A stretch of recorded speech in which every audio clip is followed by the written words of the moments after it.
नमस्कार, स्वागत आहे तुमचं करुणाज किचन या चॅनलवर।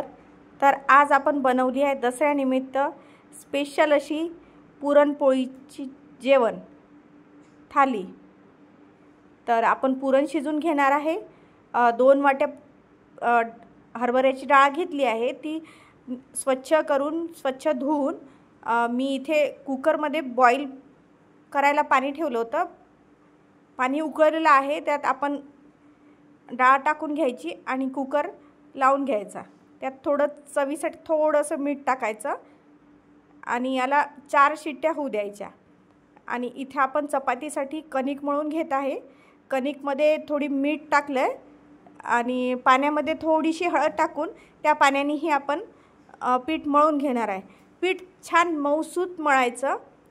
इथे मी मैद्याचा किंवा रव्याचा वापर नाही केला, इथे मी गव्हाच्या पिठाची चपाती करून दाखवणार आहे तुम्हाला। पोळी छान मऊसूत होते, नरम होते आणि छान टमटमीत फुगते।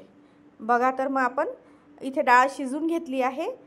हे बघा, ही डाळ अशी शिजून घ्यायची आहे आणि याच्यातलं थोडं जास्त पाणी नव्हतं माझ्या याच्यात, पण मी थोडं पाणी काढून घेतलं, त्यातलं चाळणीत घालून घ्यायची आणि जेवढे पाणी निघेल तेवढं पाणी काढून घ्यायचं। आणि मी हे मॅशरनी, पोटॅटो मॅशरनी चाळणीतून बारीक करून घेणार आहे। हे बघा, अशी बारीक होते, ती बारीक करून घ्यायची। आणि स्पेशली आज आपण साखरेचं नाही तर गुळाचं पुरण करून दाखवणार आहे मी तुम्हाला।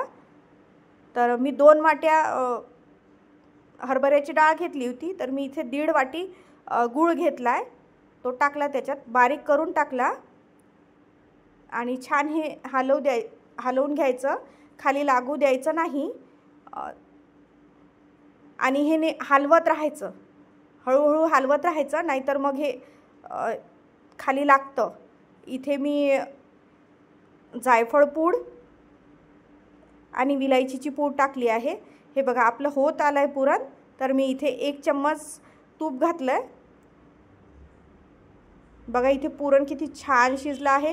आणि पुरण कसं शिजलं तर हे असा पुरणमध्ये असा स्पून उभा राहतो, स्पून पडू द्यायचा नाही, पडला तर म्हणायचं मग अजून शिजू द्यायचं थोडं। तर इथे आपलं पुरण झालं आहे। इथे मी कढीची तयारी करत आहे।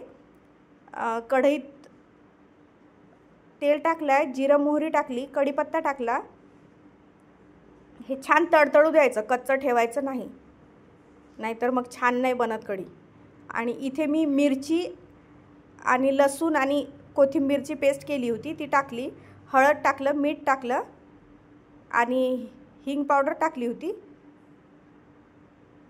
आणि ताकामध्ये बेसन कालून ठेवलं होतं, तर ते टाकलं। बघा, इथे कढी झाली आहे, उकळी आली, मी बाजूला ठेवली।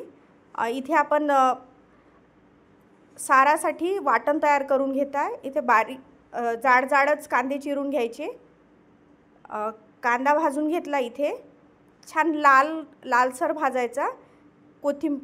कोथिंबीर, लसूण, आलं आणि खोबरं आणि धने हे मी भाजून घेतलं होतं आणि तेच वाटण तयार केलं। इथे आपण आता सार तयार करत आहे। इथे कोणी याला कटाची आमटी पण म्हणते, पण आमच्या विदर्भात याला सारच म्हणतात आणि हे पुरणपोळीसोबत खायला खूप छान लागतो। ते आपण तेलात कढीपत्ता टाकला, जिरं मोहरी टाकली आणि आपण तयार केलेलं वाटण टाकलं। हे छान होऊ द्यायचं। नंतर टोमॅटो टाकला, चवीप्रमाणे आपलं तिखट, मीठ आणि हळद टाकली, थोडा गरम मसाला टाकला। हे छान होऊ द्यायचं, तेल सुटेपर्यंत हे होऊ द्यायचं। थोडं पाणी घालायचं याच्यात आणि होऊ द्यायचं। छान झाली की ही कटाची आमटी फार टेस्टी लागते आणि छान होते। आणि आपण पुरणाच्या डाळीतलं थोडं डाळ काढून ठेवली होती, थोडं पाणी आणि डाळ, ते मी याच्यात टाकलं आहे आणि याच्यात पाणी टाकलं आहे आणि ही उकळी येऊ द्यायची, कोथिंबीर घालून घ्यायची। आणि इथे बघा, उकळी आली आहे, आपली कटाची आमटी इथे रेडी आहे। इथे मी भज्याची तयारी करून घेतली आहे। इथे डाळीचं पीठ घेतलं आहे, कोथिंबीर, कांदा आणि आपण मिरची आणि लसूण आणि कढीपत्त्याचं जे पेस्ट केली होती ते मी याच्यात टाकून घेत आहे। इथे थोडे मसाले टाकून घ्यायचे। मीठ टाकलं आहे, हळद टाकली, जिरं टाकून घ्यायचं आणि ओवा टाकायचा। ओवा हातावर क्रश करून घ्यायचा आणि नंतर घालायचा, म्हणजे त्याची छान चव येते। थोडं पाणी घातलं आणि हे भिजवून घेतलं। हे भिजवून घ्यायचं आणि थोडं रेस्ट करायला ठेवायचं। एकदम छान भजी होतात, कुरकुरीत। एकदा नक्की करून बघा। बघा इथे मी भजे तयार करून घेतले आहे। तेल गरम झालं की असे भजे असे तळून घ्यायचे लालसर। छोटे छोटे भजे केले मी। आणि व्हिडिओ पूर्ण बघा मैत्रिणींनो, काही टिप्स आहेत ते नक्की फॉलो करा आणि एकदा असं जेवण नक्की करून बघा आणि मला कमेंट करायला विसरू नका।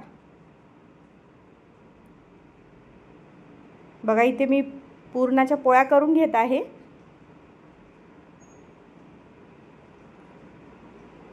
आणि पुरण जास्त घ्यायचं, पीठ कमी घ्यायचं, म्हणजे छान बनते। जेवढा आपण पिठाचा गोळा घेतला त्याच्या दुपटीने पुरण घ्यायचं। हे बघा इथं भरून घ्यायचं, हे असं अंगुठ्याने पुरण दाबत आणि आपल्या बोटाने हे पीठ वर नेत पिठाचा गोळा तयार करून घ्यायची। वर जे पीठ आलंय ते थोडं काढून घ्यायचं, आपण पुरण आतमध्ये दाबून घ्यायचं। एकदा नक्की करून बघा, चांगली मऊसूत आणि छान बनते। पुरण आपलं खूप छान झालं होतं तयार। आणि हे मी पीठ लावून लाटून घेत आहे आणि लाटताना काठ लाटायचे, मधात लाटायचं नाही, नाहीतर मग काठ जाडे राहतात आणि मधातच पोळी फुटून जाते आणि इथे पोळ्या फुटत पण नाहीत। हे बघा थोडं ताव्यावर थोडं तूप टाकून घ्यायचं, तुम्ही तेलही टाकलं चालेल आणि तावा गरमच असायला हवा। आणि वरून पण आपण थोडं तूप घालून घेणार आहे।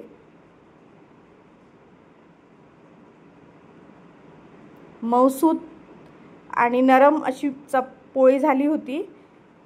एकदा तुम्ही अशी पोळी नक्की करून बघा। तुम्हाला याचा सविस्तर व्हिडिओ बघायचा असेल तर मला कमेंट करून नक्की सांगू शकता।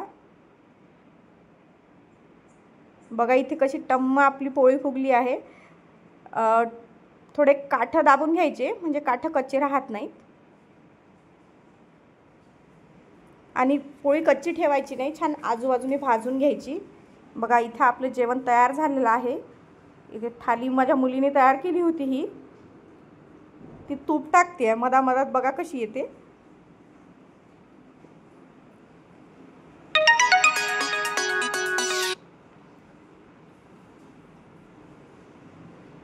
बघा आपली नरम अशी मऊसूत पोळी तयार आहे। या मग जेवायला। हॅपी दसरा। व्हिडिओ बघल्यावर थँक्यू।